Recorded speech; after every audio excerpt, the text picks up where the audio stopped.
Hello बच्चों, मैं तुम लोगों को आज से 10th क्लास का त्रिकोणमिति का टॉपिक लेकर चलेंगे। इसमें तुम लोग को बिहार बोर्ड के 2024 में जो एग्ज़ाम देने वाले जितने भी छात्र हैं उसके लिए बहुत ही उपयोगी रहेगा।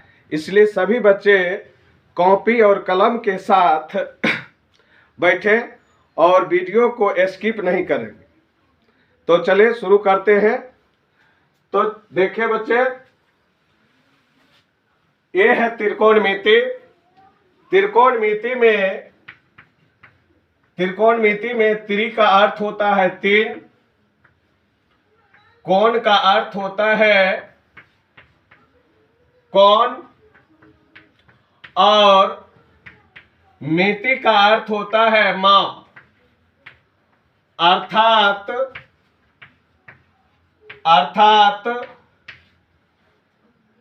तीन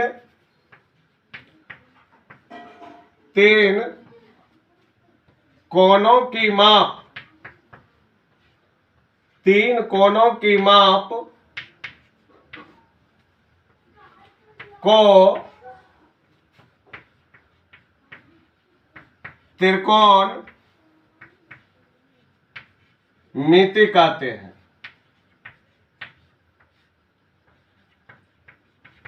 तो चलो बच्चों, ये त्रिकोणमिति का एक छोटा सा डिफिनेशन था।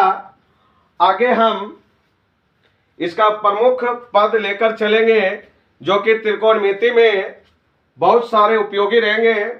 तो चलो बच्चों, इसको आप लोग लिख सकते हैं, फिर आगे बढ़ते हैं।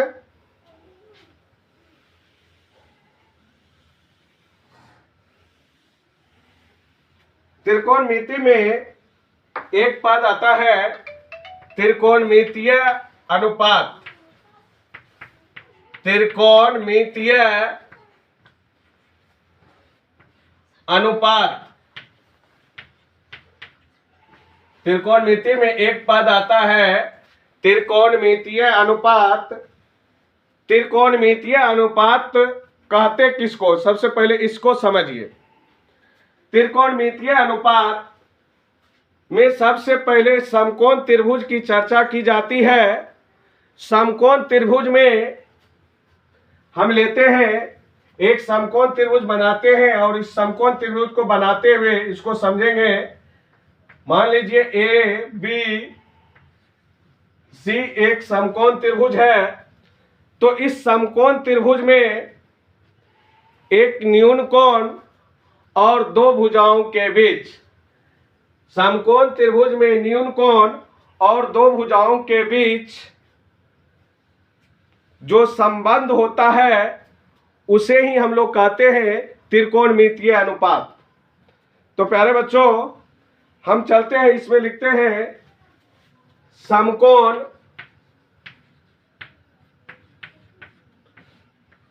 त्रिभुज में न्यून कोण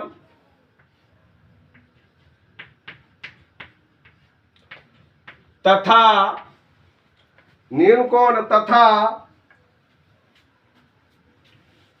दो भुजाओं के बीच, न्यून कोण तथा दो भुजाओं के बीच, दो भुजाओं के बीच जो संबंध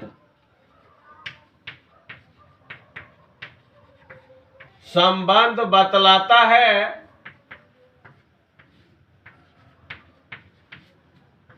उसे त्रिकोणमितीय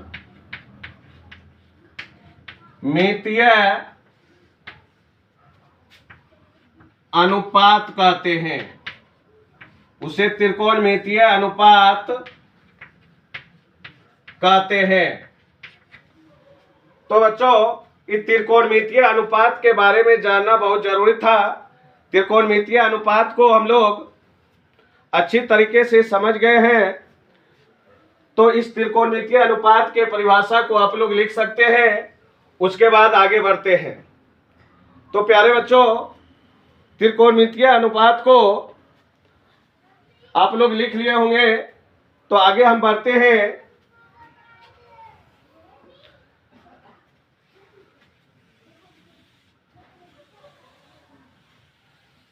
त्रिकोणमितीय अनुपात के बाद एक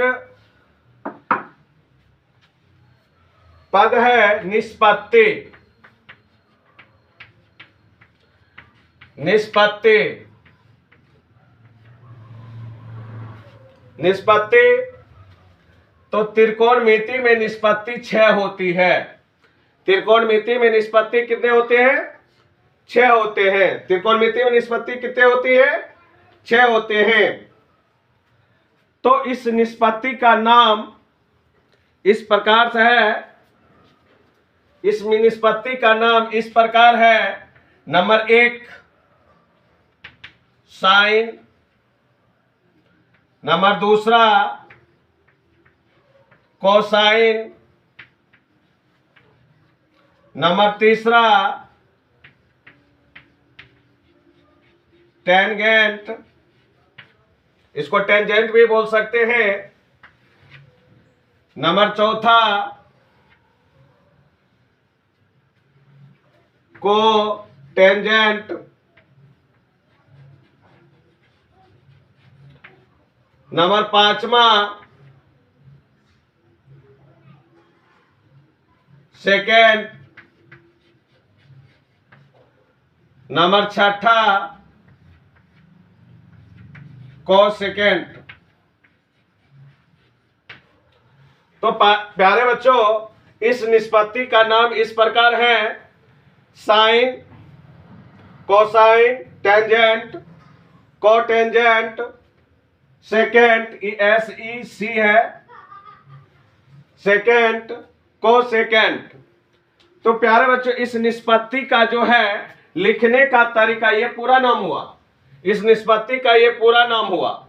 इसका लिखने का तरीका जो है हम बताएंगे। पहले इस निष्पत्ति को पूरे से लिख लीजिए आप लोग। इसके बारे में हम इसका जो संक्षेप रूप है उसके बारे में बताएंगे।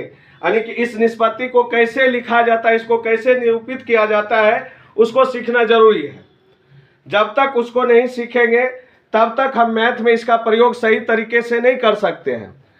इसको जो है मैथ बनाने के टर्म में जो है, अब किसी भी सवाल को हल करते हैं तो ये पूरा नाम नहीं लिखा जाता है, इसके संक्षेप रूप को ही लिखा जाता है। इसलिए संक्षेप रूप को सीखना बहुत जरूरी है।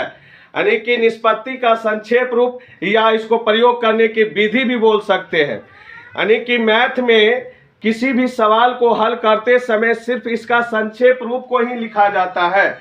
इसलिए प्यारे बच्चों, एक साइड जो है निष्पत्ति का पूरा नाम लिखते हैं और दूसरे साइड जो है निष्पत्ति का जो है संक्षेप रूप लिखते हैं।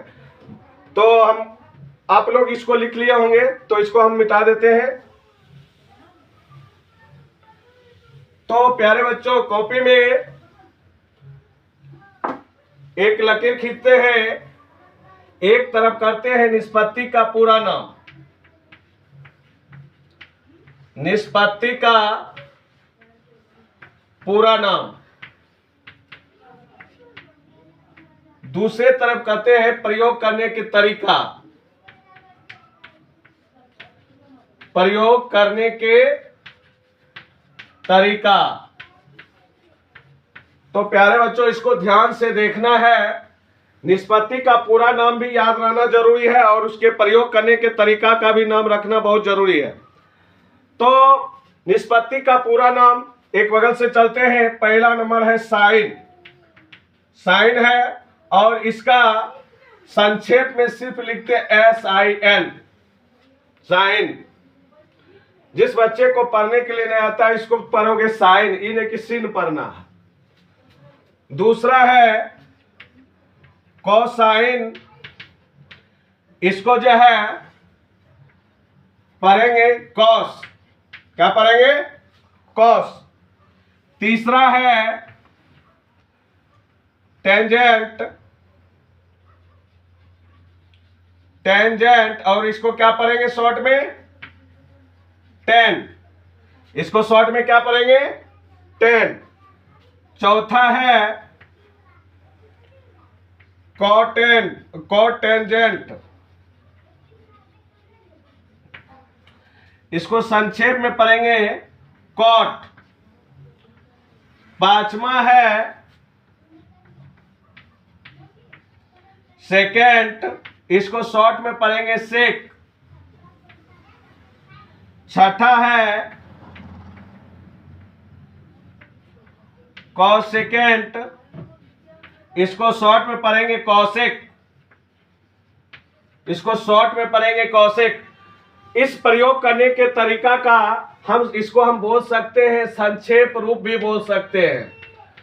इसमें से एक सवाल आता है, जैसे या तो पूछ देगा कोसाइन का संक्षेप रूप क्या होता है, तो जवाब देना है कॉस, या ये पूछ देगा कि साइन का पूरा नाम क्या होता है, तो बताना है SINE, या पूछ देगा टेन का पूरा नाम क्या होता है, कॉट का पूरा नाम क्या होता है, सेक का पूरा नाम क्या होता है। इससे एक सवाल आता है, इसलिए इसको सीखना बहुत जरूरी है।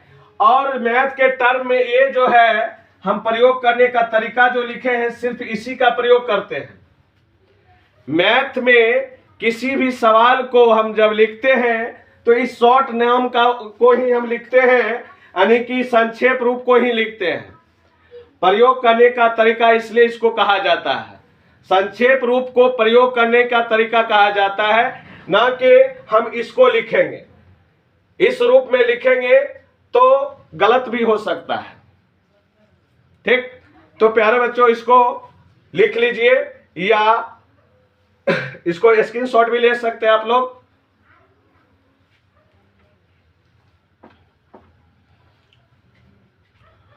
तो प्यारे बच्चों आप लोग लिख लिए होंगे।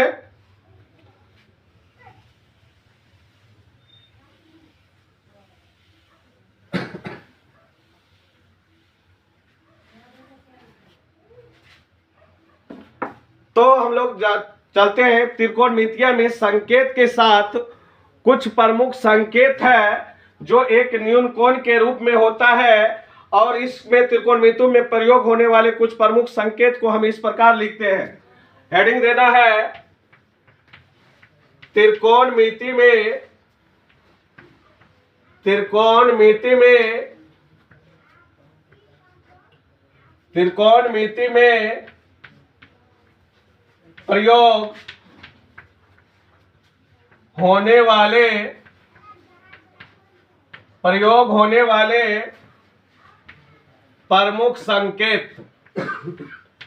प्रयोग होने वाले प्रमुख संकेत। तो चलते हैं बच्चों, त्रिकोणमिति में प्रयोग होने वाले प्रमुख संकेत कौन कौन हैं। प्रमुख संकेत के बारे में पढ़ना, जो कि आप लोग को जो है उसका नाम जानना बहुत जरूरी है। तो सबसे पहला नंबर है, एक संकेत है इस तरह का रहता है, इसको पढ़ते हैं थीटा। क्या पढ़ते हैं इसको? थीटा। और एक ऐसे है और इस तरह से होता है, इसको क्या पढ़ते हैं? फाई। क्या पढ़ते हैं? फाई। और इस तरह से है, इसको क्या पढ़ते हैं? अल्फा। इसको क्या पढ़ते हैं? अल्फा। और इस तरह से है और इसको क्या पढ़ते हैं? बीटा। तो देखो बच्चों, इसका प्रमुख संकेत इस तरह से है, इसको पढ़ते हैं थीटा, इसको पढ़ते हैं फाई, इसको पढ़ते हैं अल्फा, इसको पढ़ते हैं बीटा। यानी कि त्रिकोणमिति में जो है प्रयोग करने का जो तरीका था, यानी संक्षेप रूप था, उसके साथ इसको प्रयोग किया जाता है। इसके अलावे अंग्रेजी वर्णमाला का कैपिटल लेटर का भी प्रयोग करते हैं। अंग्रेजी वर्णमाला का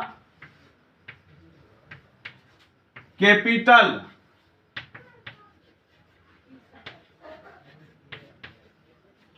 लेटर का भी प्रयोग करते हैं। कैपिटल लेटर का प्रयोग करते हैं।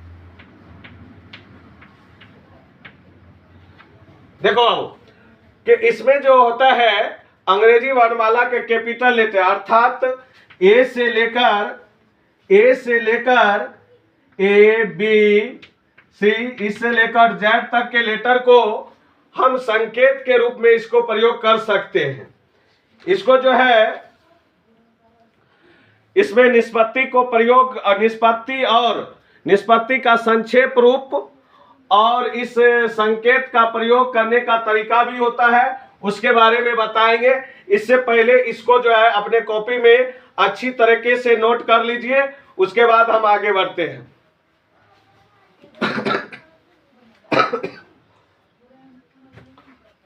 नोट कर लिए होंगे तो मिटा देते हैं।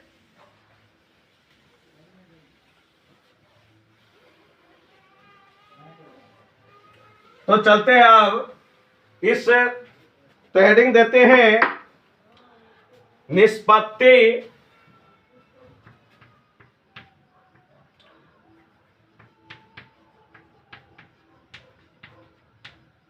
निष्पत्ति और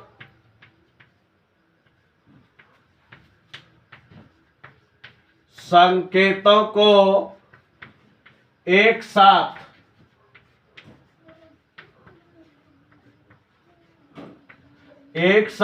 प्रयोग करने का तरीका, एक साथ प्रयोग करने का तरीका। तो चलो बच्चों, इसको एक साथ प्रयोग करने का तरीका को जानेंगे। जब तक निष्पत्ति और उसके संकेत को एक साथ प्रयोग करने का तरीका नहीं जानेंगे, तब तक जो है त्रिकोणमिति के सवाल को बनाना संभव नहीं है। उसके तरीके को समझना बहुत जरूरी है। तो सबसे पहले नंबर हम इसमें लिखते हैं, इस संकेत इसमें लिखते हैं। सबसे पहले निष्पत्ति के संक्षेप रूप को लिखते हैं। क्या लिखते हैं बच्चों? निष्पत्ति के संक्षेप रूप का प्रयोग करते हैं, संक्षेप रूप को लिखते हैं। तो प्रयोग करने के तरीके को सबसे पहले क्या करते हैं? निष्पत्ति के संक्षेप रूप को लिखते हैं, निष्पत्ति के संक्षेप रूप को लिखते हैं। नंबर दूसरा है निष्पत्ति के जो है संक्षेप रूप लिखने के बाद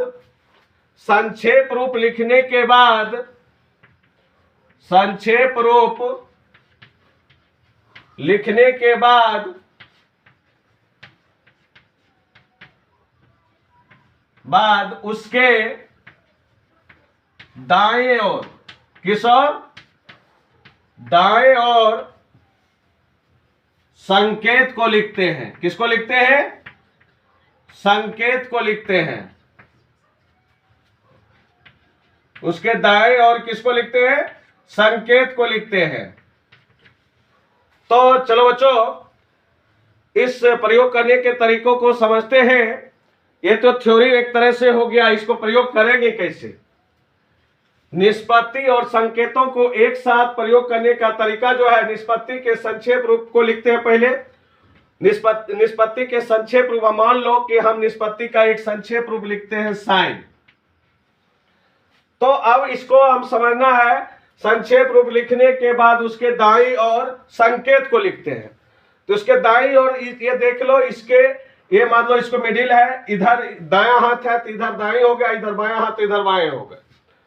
तो दाईं ओर मान लो हम एक संकेत लिखते हैं थीटा, तो इस तरह से हम थीटा के साथ प्रयोग कर सकते हैं। इसी प्रकार हम लिखते हैं मान लो संक्षेप रूप कॉस, तो इसके साथ थीटा कॉस थीटा हो जाएगा। इसके बाद लिखते हैं सेक, तो इसका सेक थीटा हो गया। इस तरह से हम प्रयोग करते हैं संक्षेप रूप और उसके संकेतों को एक साथ इसी तरह से प्रयोग करते हैं। तो हम चलते हैं, जैसे कुछ प्रमुख संकेत को लेते हैं और क्या कहते हैं, निष्पत्ति को लेते हैं, उसको प्रयोग करने के तरीकों के एक प्रैक्टिकल रूप में लिखते हैं। तो प्यारे बच्चों, पहले इसको आप लोग लिख लीजिए, उसके बाद आगे बढ़ेंगे। उम्मीद है कि आप लोग लिख लिए होंगे।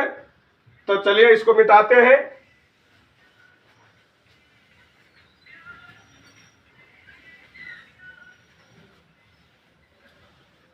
तो प्यारे बच्चों, हम चलते हैं, कुछ संकेत को लेते हैं, जैसे थीटा,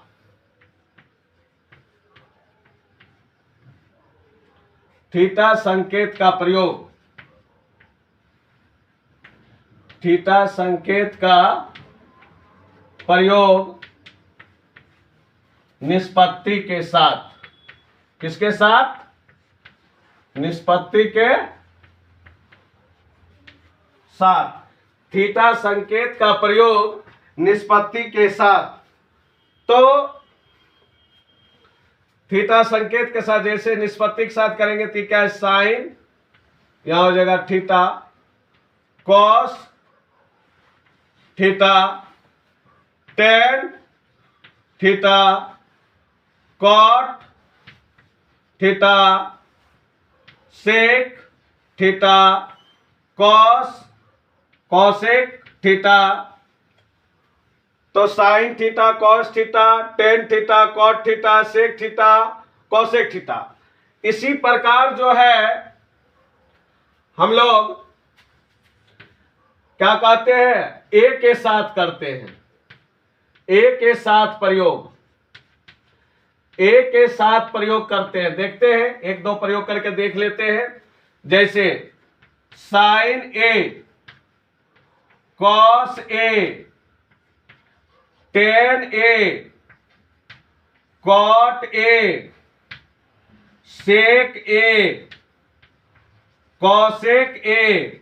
इस तरह से जितने भी संकेत आते हैं, जितने भी संकेत आएंगे तो उसको जो है हम इसी तरह से प्रयोग कर सकते हैं, उसको हम इसी तरह से प्रयोग कर सकते हैं।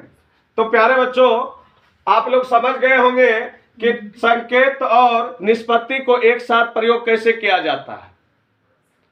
निष्पत्ति और संकेत को एक साथ प्रयोग कैसे किया जाता है, आप लोग सभी अच्छी तरीके से समझ गए होंगे। तो आने का मतलब है निष्पत्ति और संकेत को एक साथ प्रयोग जब तक नहीं करेंगे सही तरीके से, ये नहीं कि पहले जो कितना बच्चों को ये समझ में नहीं आ जाए कि कहने के बाद पहले थीटे लिख देते हैं उसके बाद साइन, तब तो बेजोर हो जाएगा, तब तो खेला हो जाएगा, तब मैथ में बेजोर नंबर मिल सकता है। ऐसे करोगे तो वो बेजोर नंबर का नाम है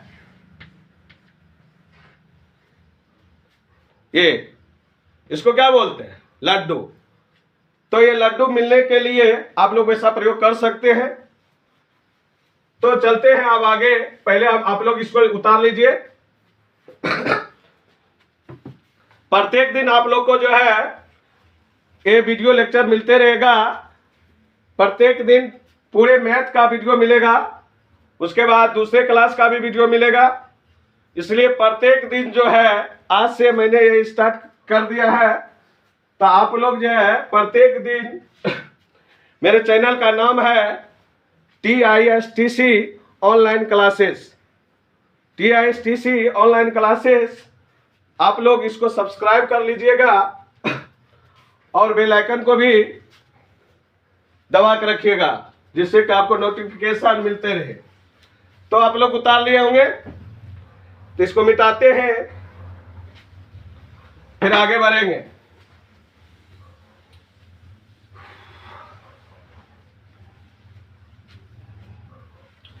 एक चीज और समझना है इसमें, तब जाकर आगे समझेंगे।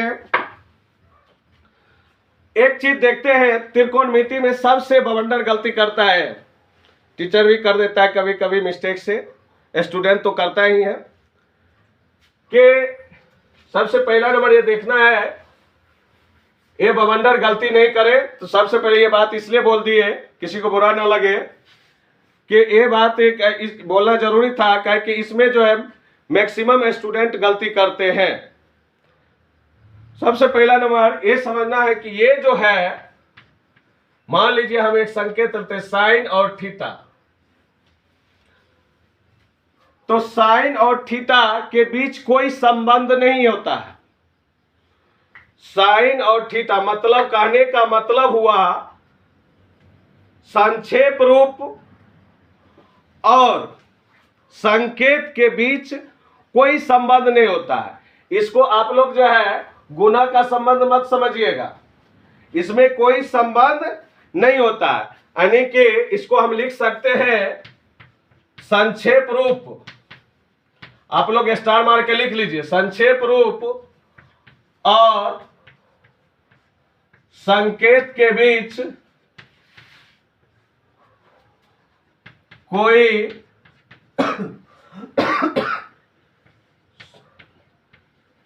संबंध नहीं होता है। अर्थात गुना का संबंध नहीं होता, अर्थात गुना का संबंध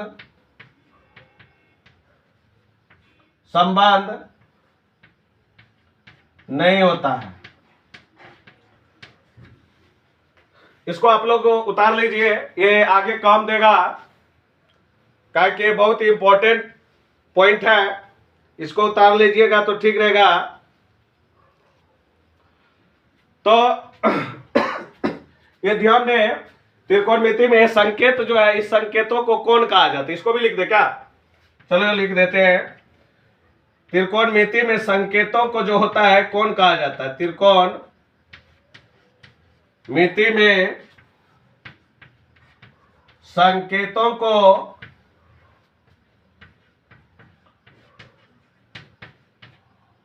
कौन कहते हैं?